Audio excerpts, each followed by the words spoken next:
ಕೆನಡಾದಲ್ಲಿ ನಮ್ಗೆ Indian grocery ಏನಾದರೂ ಬೇಕು ಅಂದರೆ ಈ ಥರ ದೇಶಿ ಮಂಡಿ ಏನಿರುತ್ತೆ, ಇದು ಸ್ವಲ್ಪ ದೊಡ್ಡದು ಗ್ರಾಸರಿ ಸ್ಟಾಪು. ಇದರಲ್ಲಿ ಹೋದರೆ ನಮ್ಗೆ ಇಂಡಿಯನ್ ಗ್ರಾಸರಿ ಎಲ್ಲ ಸಿಗುತ್ತೆ, ನಮ್ಗೆ ಏನೇನು ಬೇಕು ಎಲ್ಲ ಸಿಗುತ್ತೆ. ಬಟ್ ನಾವಿರೋ ಹತ್ರ ನಯಾಗ್ರಾ ಫಾಲ್ಸ್ ಹತ್ರ ಈ ರೀತಿ ಆದದ್ದು ಶಾಪ್ ಇಲ್ಲ. ಸೊ ಸ್ಮಾಲ್ ಶಾಪ್ಸ್ ಇದ್ದಾವೆ. ಅದಕ್ಕೋಸ್ಕರ ನಾವು ಇಲ್ಲಿಗೆ ಯಾವಾಗಾದರೂ ಈ ಸೈಡ್ ಬಂದರೆ, ಬರ್ಲಿಂಗ್ಟನ್, ಟೊರೊಂಟೊ ಆ ಸೈಡ್ ಬಂದರೆ ಒಂದು ದೇಸಿ ಮಂಡಿಗೆ ಹೋಗಿ ಏನೇನು ಬೇಕು ಎಲ್ಲ ತೊಗೊತೀವಿ. ಇನ್ನು ಇಲ್ಲಿ ಹೋಗಿದ ತಕ್ಷಣ ನನಗೆ ತೋತಾಪುರಿ ಮಾವಿನಕಾಯಿ ಸಿಕ್ತು. ನಾನು ಇಲ್ಲಿ ಬೇರೆ ಕಂಟ್ರಿಗೆ ಬಂದಾಗಿಂದ ತೋತಾಪುರಿ ಮಾವಿನಕಾಯೇ ತಿಂದಿಲ್ಲ. ಅದಕ್ಕೆ ನೋಡಿದ ತಕ್ಷಣ ತೊಗೊಂಡ್ಬಿಟ್ಟೆ, ಫುಲ್ ಖುಷಿ ಆಯಿತು. ಆಮೇಲೆ ಸ್ವಲ್ಪ ಹಸಿ ಕಡಲೆಕಾಯಿ, ಆಮೇಲೆ ಹುಣಸೆ ಚಿಗುರು, ಆಮೇಲೆ ಒಣಗಣೆ ಸೊಪ್ಪು ಎಲ್ಲ ಸಿಕ್ತು ನನಗೆ. ಎಲ್ಲ ತೊಗೊಂಡೆ. ಇದೆಲ್ಲ ನಮ್ಗೆ ಸಿಗೋದೇ ಇಲ್ಲ ನಾವಿರೋ ಹತ್ರ. ಇನ್ನು ಸಮ್ಮರ್ ಬರ್ತಾ ಇದಲ್ವ, ಅದಕ್ಕೆ ಸ್ವಲ್ಪ ನನ್ನಾರೆ ಸರ್ಬತ್ತು ತೊಗೊಂಡ್ರೆ ಚೆನ್ನಾಗಿರುತ್ತೆ ಅಂತ ಹೇಳ್ಬಿಟ್ಟು ನನ್ನಾರೆ ಸರ್ಬತ್ತು ತೊಗೊಂಡೆ.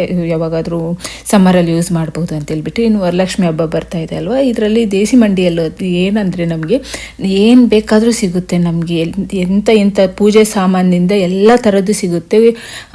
ಯಾವುದೇ ರೀತಿಯಾದ ವೆಜಿಟೇಬಲ್ಸ್ ಆಗಲಿ, ಗ್ರಾಸರಿ ಆಗಲಿ, ಪೂಜೆ ಸಾಮಾನು ಎಲ್ಲ ಥರದ್ದು ಸಿಗುತ್ತೆ. ಇಂಥ ಸಿಗಲ್ಲ ಅನ್ನೋಕ್ಕಿಲ್ಲ. ಸೊ ಯಾರಾದರೂ ಫಸ್ಟ್ ಟೈಮ್ ಕೆನಡಾಗೆ ಬಂದರೆ ಈ ಒಂದು ದೇಸಿ ಮಂಡಿಗೆ ಬಂದರೆ ಸಾಕು, ನಮ್ಗೆ ಏನೇನು ಬೇಕು ಎಲ್ಲ ತಗೋಬೋದು. ನೀವೇ ನೋಡ್ತಾ ಇರ್ಬೋದು ಏನೇನು ಇಟ್ಟಿದ್ದಾರೆ ಅಂತ ಹೇಳ್ಬಿಟ್ಟು. ಮಣ್ಣಿನ ಮಡಿಕೆಗಳೆಲ್ಲ ಇಟ್ಟಿದ್ದಾರೆ, ದೇವ್ರ ಫೋಟೋಗಳು. ಇನ್ನು ಲಕ್ಷ್ಮೀ ಹಬ್ಬ ಬರ್ತಾ ಇದೆ ಅಲ್ವಾ, ಲಕ್ಷ್ಮೀ ಹಬ್ಬಕ್ಕೆ ಏನೇನು ಬೇಕೋ ಎಲ್ಲ ಥರದ್ದು ಇಲ್ಲೇ ಸಿಗುತ್ತೆ. ಸೊ ನಮ್ಗೆ ಅಪರೂಪಕ್ಕೆ ನಾವು ಈ ಕಡೆ ಬರೋದು. ಸೊ ಬಂದಾಗೆಲ್ಲ ನಮ್ಗೆ ಏನೇನು ಬೇಕೋ ಎಲ್ಲ ತೊಗೊಂಡು ಹೋಗ್ತೀವಿ. ನಾವಿರೋ ಹತ್ರ ಇಷ್ಟೆಲ್ಲ ಸಿಗಲ್ಲ ಅಲ್ಲಿ, ಅದಕ್ಕೋಸ್ಕರ